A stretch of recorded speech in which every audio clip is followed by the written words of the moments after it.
नमस्कार. चला तर मग आज आपण बनवणार आहोत पातळ पोह्यांचा गोड तिखट असा छान असा चिवडा.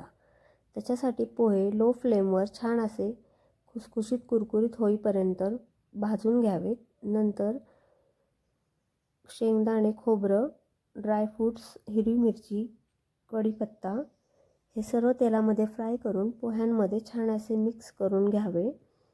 नंतर मोहरीची फोडणी देऊन त्यामध्ये कढीपत्ता, मिरची, हळद व थोडा चिवडा मसाला घालून छान असे फ्राय मिरची अशी कुरकुरीत कढीपत्ता मिरची कुरकुरी होईपर्यंत परतून घ्यावे व ते सुद्धा पोह्यांमध्ये छान असे मिक्स करून घ्यावे.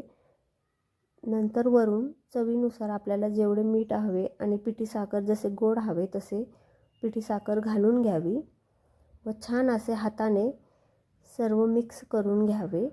आपला छान असा चिवडा रेडी आहे. चिवडा आवडला असेल तर नक्की ट्राय करून बघा. व्हिडिओ आवडला असेल तर लाईक करायला विसरू नका. बाय.